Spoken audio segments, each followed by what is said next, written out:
how James Dooley has grown a super successful business called Promo SEO that hosts over 650 businesses and many more ventures. I'm Karl Hudson. In today's podcast, I'm joined with James, and we're going to go through everything that he's done to get to this point with Promo SEO. And yeah, let's get into it. Yeah, so Promo SEO is in over 650 different industries within the UK. Never really set out, if I'm being honest with you, to enter so many different markets. Anyone who knows James, you know that was always going to happen, though. That's true, yeah. So why so many markets? Literally, there was no plan. So it was just, we started out in the playground industry. It led on then to landscaping, hard landscaping, fencing, floodlighting, doing blacktop, like macadam surfacing. And things just kept progressing from there, where we did a great kind of offering. And then from there, then we got referred in to others. So out of the 650, what was the kind of starting point? Which niche did you go into first? The very first niche was wet paw, it's called, which is like a rubberized safety surface for what like children play on. And that was just because that was the business. It was Soft Surfaces Limited. We've grown that from $500,000 a year to 10 million a year. So we've 20x'd it. In the last 3 or 4 years, we've kept it and maintained it where it needs to be. We don't really want to take it any further than that. You need like a second warehouse. So we've just looked at profitability. Okay. But from there, in the last 15 years, from that start, from Soft Surfaces, things just led into who do we work for? We work for playground equipment companies. So if we could get them busier, it would get us busier. Landscaping companies, we needed landscaping going around. So this is how you've ended up going to like different niches, basically almost like, I don't know, like a sub niche or like a partner niche. Yeah. Sort of go hand in hand with each other. Yeah, exactly that. Yeah. So we call it like growth by shouldering niches or neighboring niches. And like one would feed the other. And then it just then started to lead on to someone was in finance, someone was doing mortgages, someone was doing pensions and wills, legal. So, and it just so wait a second. Wait a second. We're just in brick and mortar, and now we're in pensions, mortgages, and anyone who knows these niches knows these are hard ass niches to rank in, right? So how or what was the strategy involved with ranking in so many different niches as well? I assume there's different strategies involved? Yeah, there is different strategies for sure. It was just literally someone, I think the first one in the finance was car finance. Someone was basically was like, oh my God, I'm paying quite a lot for vehicle finance. You should get into that. And it was like, oh, that's a good idea. Me being me, just jumped straight into it. And there is definitely different nuances to the lead generation strategies of what's needed. They're much tougher industries to go after. But kind of liked it because it mean the team had to level up. And when they started to level up on ranking for finance-related terms, where maybe like authorship came a little bit more into it, EAT signals, it's like your money, your life type industries that you needed to start building a little bit more trust on there. Where previously it was mainly content and links. Now there's a trust element to it of what you needed to do as well. So yeah, it built out from there, really. So how do you then manage all of those? Because I assume obviously there's going to be, with 650 different niches, there's going to be multiple partners almost in those niches. How are you managing those relationships? So we've got a large sales team. So you need account management. You need to make certain that the clients are getting a return on investment, that they're happy with what they're doing. So there's a large sales team. There's not like, there's a lot of things now where you can go and click Claude to kind of implement a lot of stuff, but I think the face-to-face sales team of what we have is what makes us great. We're able to sit down and listen to our clients. And as we sat down listening to the clients, we understand where they make profit and double down on those keywords, where I think traditionally in SEO, I think a lot of people obsess over keyword search volume and CPC, like cost per click. And they think the highest cost per click means it's the most profitable service. It's not always the case. No. So in local lead generation, there's so many keywords that can make 10, 15,000 a month that might even show us only getting 20 monthly searches. And I've seen that myself where it doesn't even say. Sometimes it says zero search. And then obviously all of a sudden you rank for it and it's like, wow, this isn't zero search. Yeah. This is not zero search. So why have you only done UK? That's the next sort of question. I know like obviously you are huge in the UK with the Promo SEO side and all the lead generation strategies you do, but why only UK? It was mainly to do the only other one, if I was going to, or the other two that if I was going to do it, would be Australia and US, right? Huge markets, different time zones.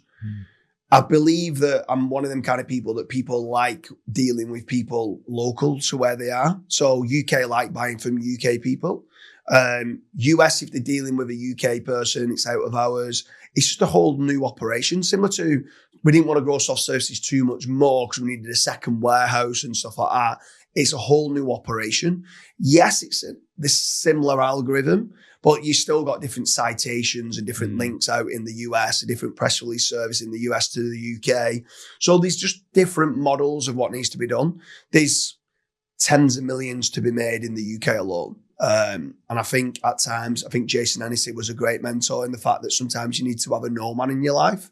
And I just think sticking in my lane in the UK and trying to become the largest lead generation agency and have the best service for growing businesses and just sticking to the UK and sticking to what I know is kind of why I've kept Promo SEO as a UK lead generation agency, but we will always go wider in more industries. Like if you interview me next year, it could end up being we're in 900 industries because we've still not even touched the sides of how many niches there is. I was going to say the crazy thing about, because obviously I'm very, very friendly with James and own many businesses with him. But one of the crazy things about James is he might be in 650 niches, but he's probably got 1,000 websites in each of those niches. So it's I think I referred a server guy into him recently to have a look at some server issues, and this server guy, I was like, I think he's only got 3 servers because I wasn't aware how many servers. And James goes, yeah, I've got 26 servers. I was like, I told you he was a good contact for you, mate. Like, very good. So he's like, I'll do things for free for you now.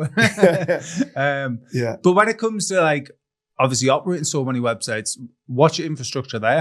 How's that been set up? Because so you've got, there's a large team involved. Like a lot of people go, how do you manage to manage over 6,000 websites in over 650 different industries?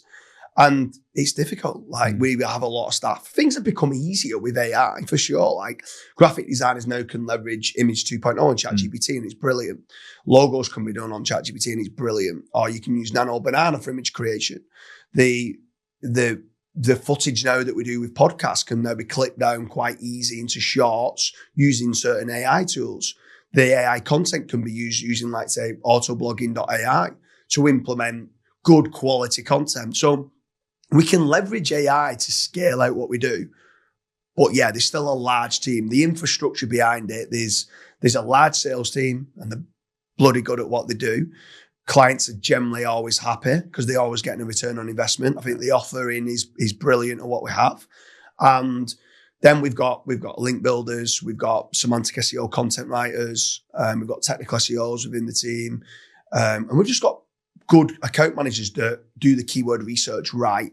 And I think that's where the key part is, listening to the clients, understanding that where they make the money and doubling down in them areas. When you do find them keywords, like you said, that get more search volume than what Ahrefs or SEMrush is showing, and then saying, okay, this is a profitable keyword, there's enough search for this, we might build a dedicated site out for that specific service. I guess it is sort of like panning for gold, isn't it? Where you have to just keep on digging and eventually you hit that little keyword, and no doubt James already has an AMD for it. But what would you say is the future then of Promo SEO? What do you envision the next 5-year, 10-year plan? So the 5 or 10-year plan, we want to be the largest lead generation agency in the UK. So what are you now, the second largest? I'd say Checkatrade is probably the largest. They're like a £4.1 billion business. Right. I want to build it to get a billion valuation. So we're on our road there. We're not there yet. So does that work from an asset value of the websites? That obviously your model is you own the websites, right? Yeah. So then the customers sort of almost get the leads. So does that just increase the asset value from the websites, or do you also then get involved in the other businesses, and do they fall under as part of Promo SEO? No, so the businesses that we invest into, so in time what starts to happen is we actually get certain businesses too busy. Which is a good problem to have, but it is a problem. So at that point, sometimes they come to me as an investorpreneur saying, we want you involved in our business. And at times I might be looking to do that and help their business to be able to deal with the leads better. The speed to leads important, and the conversion rate of the inquiries of what we're generating is important.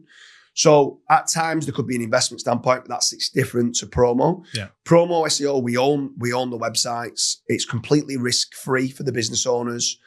They get the leads and they only pay on conversion. So it's a no-win, no-fee model of what's being set up. Yeah. The future is to get the £1 billion kind of valuation. Probably wouldn't even sell it then. Like, I want the team to kind of blossom and them to kind of grow out. Like, let itself run almost. Yeah, exactly that. A lot of time now, I don't do business just for the monetary value. I enjoy what I do. I enjoy going on the Christmas stews with all the business owners and having a good time and stuff like that. Like, we like who we work with. We can be very selective with who we work with.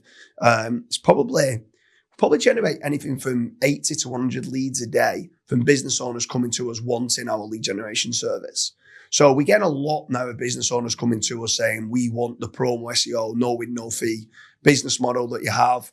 And we might reject 95%. They might not be ready yet for our leads. So if they're emailing from a James Dooley at hotmail.com, that email is not a professional email. It doesn't look good. They need to have a professional email being set up. The brand needs to look good online. They need to have a salesperson that's going to be responding to those leads quickly. Because if they don't respond quickly to the lead, they could be wasting our leads. And therefore, we don't get paid anything. No. So we could generate brilliant, high quality leads, but the customer's not good enough at converting them. So for that reason, we've always got to make certain that we're doing quality control. That's what the account managers are there to do. Choosing the right businesses that have got a great brand, and then in time we can help them build the brand up, and Promo SEO grows just as much as the clients we work with grow. So yeah, overall, it's a great business model. 650 different industries. Probably next year will be more, but I love it. And yeah, the plan is to just carry on, continue to grow. So how do people get in touch with Promo if you've got capacity to take more on? Yeah, so I mean, they can reach out to www.promo-seo.uk, fill in the contact form there. The team will go through, check to see the industry that you're in, check to see the areas that you cover. And then from there, then we can check to see, are you ready to take our leads yet? If you are, we can build out the websites. We might already have some sites in that industry. If not, we can build them out very quickly, and within 2 to 3 months, we can start generating the leads. Awesome. Cheers. Cheers, Dooley.